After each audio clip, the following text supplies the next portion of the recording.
हरे कृष्णा। भगवान श्री कृष्ण और राधा रानी का आशीर्वाद सदा आप सभी पर बना रहे। और आज गोपाष्टमी है, आप सभी को गोपाष्टमी की भी हार्दिक शुभकामनाएं। आज हमारे चैनल पर गोपाष्टमी की कथा सुनना मत भूलिएगा। तो आज आप रसपान करेंगे कार्तिक मास महात्म्य के अध्याय 23 का। साथ ही आप सुनेंगे कि कैसे अपने एक भक्त के लिए भगवान श्री कृष्ण उनके देवर ही बन गए। भगवान को जिस रूप में पुकारो वो उसी रूप में अपने भक्तों को दर्शन देने या फिर उनकी मदद करने के लिए आ ही जाते हैं। बस श्रद्धा मन में और विश्वास मन में सच्चा होना चाहिए। वैसे तो हमारा YouTube परिवार बहुत बड़ा है, यानी कि किटकैट स्टोरीज का परिवार लगभग 4.5 लाख लोगों का है, लेकिन जिनमें से बहुत ही भाग्यशाली लोग हैं, केवल वो ही इन कथाओं का रसपान हर दिन कर पाते हैं। और अब जल्दी ही मैं भागवत कथा जो कि रुकी हुई थी, किसी कारण से मैं नहीं सुना पा रही थी, जल्दी ही दोबारा से शुरू करूंगी। दोबारा से यानी कि जो अध्याय रह गए थे उन्हीं से आगे के अध्याय। तो बस आप सभी से एक सहयोग मुझे चाहिए कि जिस तरह से आप सभी नियमित रूप से कार्तिक मास महात्म्य की कथाएं सुन रहे हैं, प्लीज आप भागवत कथा को भी ऐसे ही प्यार दीजिएगा। और आप अपनी राय मुझे कमेंट बॉक्स में एक बार जरूर बताइएगा कि क्या भागवत कथा सुनना पसंद करेंगे। तो जैसे कि इससे पहले के अध्याय में आपने जाना था कि पांडव अपने पूर्व जन्म में क्या थे और द्रौपदी जी अपने पूर्व जन्म में क्या थी, जिसका वृतांत स्वयं भगवान श्री कृष्ण ने भीष्म पितामह जी को बताया था। भीष्म पितामह ने भगवान श्री कृष्ण के मुखारविंद से भीष्म पंचक व्रत के महात्म्य का वर्णन भी सुना। ये सारी कथाएं श्री ब्रह्मा जी अपने मानस पुत्र देवर्षि नारद जी को सुना रहे हैं। तो ब्रह्मा जी कहने लगे, हे नारद, कार्तिक शुक्ल एकादशी को भगवान विष्णु अपने 4 मास के शयन के पश्चात उठते हैं, इसलिए इसे हरि प्रबोधिनी एकादशी भी कहा जाता है।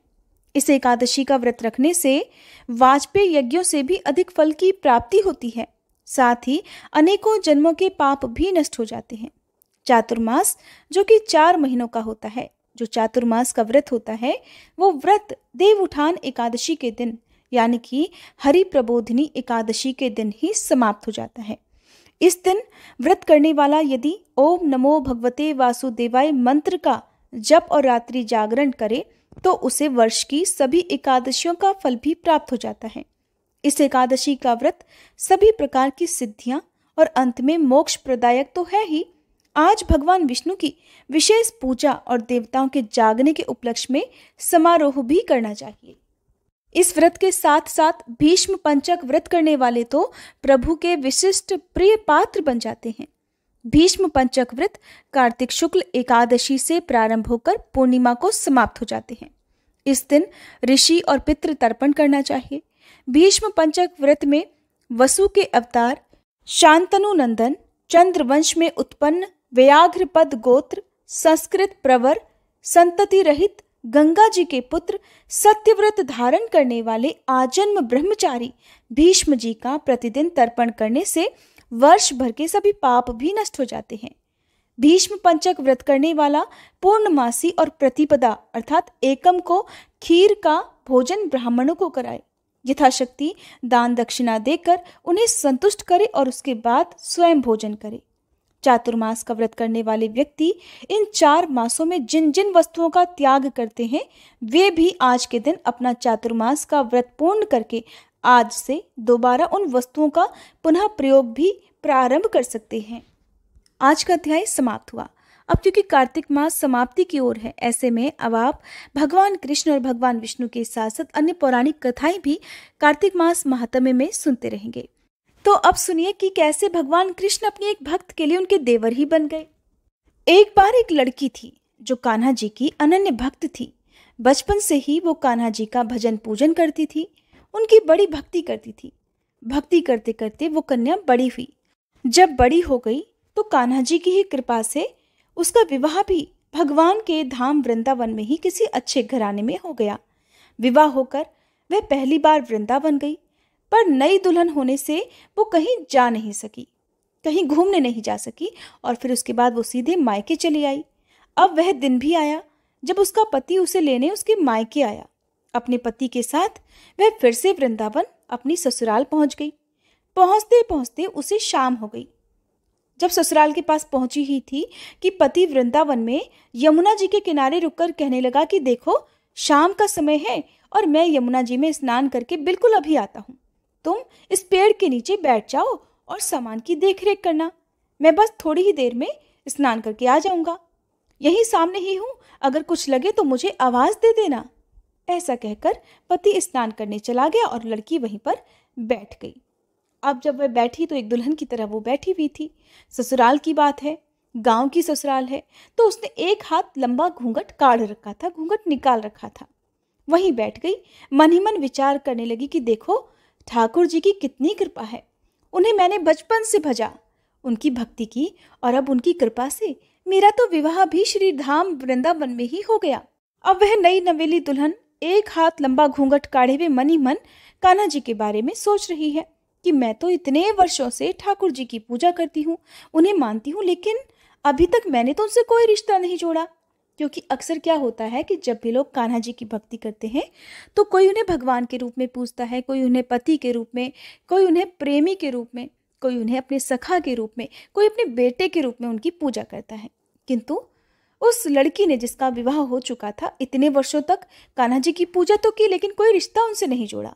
तो वह सोचने लगी कि मैंने उनकी पूजा की है तो जाने मेरे ठाकुर जी की उम्र क्या होगी। वह नादान भक्त अपने मन में अब कान्हा जी की उम्र का हिसाब लगा रही। वो मन ही मन सोचने लगी कि शायद मेरे ठाकुर जी 16 वर्ष के होंगे, क्योंकि मेरे पति तो 20 वर्ष के हैं, तो उनसे थोड़े से छोटे ही तो होंगे। इसलिए मेरे पति के छोटे भाई की तरह हुए और मेरे देवर की तरह। तो आज से मैंने कान्हा जी का ठाकुर जी का नया रिश्ता बना लिया। आज से ठाकुर जी तो मेरे देवर हो गए। अब तो ठाकुर जी से नया संबंध जो कि इतने वर्षों के बाद उसने जोड़ा था, उसे जोड़कर वह बड़ी प्रसन्न हुई। मन ही मन ठाकुर जी से बात करने लगी। घूंघट काढ़ रखा है, मन ही मन मुस्कुरा मुस्कुरा कर ठाकुर जी से कहने लगी कि देखो ठाकुर जी, आज से मैं तुम्हारी भाभी और तुम मेरे देवर हो गए। अब वो समय आएगा जब तुम मुझे भाभी भाभी कहकर पुकारोगे। इतना वो सोच ही रही थी कि कहीं तभी से एक 10-15 साल का एक बालक वहां आया और उसी को आवाज देने लगा कि भाभी भाभी। लेकिन वह तो अपने विचारों में मगन थी। लड़की अचानक अपने भाव से बाहर आई। सोचने लगी, वृंदावन में मैं तो बिल्कुल नई हूं, कोई मुझे जानता पहचानता भी नहीं, किसी ने मुझे देखा भी नहीं। अब भला ये भाभी भाभी कहकर कौन मुझे पुकार रहा है। नई नवेली थी, इसलिए घूंघट उठाकर भी नहीं देखा कि कहीं अगर गांव के किसी बड़े बूढ़े ने देख लिया तो बड़ी बदनामी होगी। गांव में ये संस्कार बहुत अच्छी बात है कि नई नवेली जो दुल्हन होती हैं वो घूंघट करती हैं। अब इसे आप संस्कार कह लीजिए या आप इसे परंपरा कह लीजिए। हालांकि एक नई नवेली दुल्हन को हमेशा कुछ दिनों तक तो घूंघट में ही रहना चाहिए। कम से कम साड़ी तो अपने सिर पर रखनी ही चाहिए, जब तक उसे बहुत ज़्यादा मजबूरी ना आ जाए। हालांकि आधुनिक युग है, साड़ी हर किसी से नहीं पहनी जाती, ये तो बात की बात है। जो गांव में परंपरा है मैं उसी की बात कर रही हूँ, आप इसे अन्यथा मत लीजिएगा। तो जब नई नवेली दुल्हन ने इस डर से कि कहीं अगर मैंने घूंघट उठा लिया और गांव में किसी बड़े बूढ़े ने देख लिया तो मेरी तो बड़ी बदनामी हो जाएगी, साथ ही साथ मेरे पति की भी बदनामी होगी। क्योंकि अपने बड़े बुजुर्गों के सामने दुल्हनें जो हैं वो घूंघट उठाकर नहीं घूमा करती। अब वह बालक बार बार भाभी भाभी कहकर पुकारने लगा। वो उत्तर नहीं दे रही थी, तो यह देखकर वो बालक उसके पास आ गया और बोला, अरे भाभी जरा अपना चेहरा तो दिखा दो। अब वह सोचने लगी, अरे भाई ये बालक तो बड़ी जिद कर बैठा। इसलिए उसने कस के अपना घूंघट और जोर से पकड़ लिया और बैठ गई कि कहीं घूंघट उठाकर ही ना देख ले। बड़ा शरारती बालक है। लेकिन वो बालक तो बड़ा शरारती था। उस बालक ने जबरदस्ती अपनी भाभी का घूंघट उठाकर उसका चेहरा देखा और वहां से भाग गया। थोड़ी ही देर में उसका पति भी स्नान करके आ गया। स्नान करके आया तो वह थोड़ा डर तो गई थी। उसने सारी बात अपने पति से बता दी। सुना तो पति ने कहा, अरे तुमने मुझे आवाज क्यों नहीं दी। तो लड़की बोली, वो तो इतने में ही भाग गया था। पति बोला, अच्छा चिंता मत करो, वृंदावन कोई बहुत बड़ा थोड़े ही है। कभी किसी गली में खेलता हुआ मिल गया तो हड्डी पसली एक कर दूंगा, फिर कभी ऐसा नहीं कर सकेगा। और तुम्हें भी जहां कहीं भी दिखे मुझे जरूर बता देना। इस तरह से बात करने के बाद दोनों पति पत्नी घर चले गए। कुछ दिनों के बाद उसकी सास ने एक दिन अपने बेटे से कहा कि बेटा देख, तेरा तो विवाह हो गया, बहू मायके से भी वापस आ गई, पर तुम दोनों तो अभी तक बांके बिहारी जी के दर्शन करने के लिए नहीं गए। कल ले जाकर बहू को दर्शन जरूर करा लाना। अब अगले दिन दोनों पति पत्नी सुबह स्नान करके जल्दी से तैयार हो गए और पहुंच गए ठाकुर जी के मंदिर में दर्शन करने के लिए। जाकर देखा तो मंदिर में बड़ी भारी भीड़ थी। तो लड़का अपनी पत्नी से कहने लगा कि देखो, तुम स्त्रियों के साथ आगे जाकर दर्शन कर लो, मैं भी अभी आ जाता हूँ। अब वह खड़ी तो अपने ठाकुर जी के मंदिर में थी, लेकिन इस झिझक से कि कहीं कोई बड़ा बुजुर्ग मुझे घूंघट उठाए ना देख ले, तो उसने घूंघट ही नहीं उठाया। कहीं कोई ये ना सोच ले कि देखो, नई बहू तो बिना घूंघट के घूम रही है। इस तरह घूंघट करते करते उसे बहुत देर हो गई, ठाकुर जी के वो दर्शन भी नहीं कर पाई। जब बहुत देर हो गई तो पीछे से पति ने आकर कहा, अरे बावली, बिहारी जी तो तेरे सामने हैं, तो घूंघट क्यों नहीं उठा रही? अरे घूंघट नहीं खोलेगी तो दर्शन कैसे करेगी? चल जल्दी कर, घूंघट उठा और ठाकुर जी को देख। नहीं दर्शन कर पाएगी तो पता नहीं फिर कब दर्शन हो। जब पत्नी ने सुना तो उसने झट अपना घूंघट ऊपर उठाया और क्या देखती है कि जैसे ही उसने बांके बिहारी जी की ओर देखा, ये तो बड़ा आश्चर्य हो गया।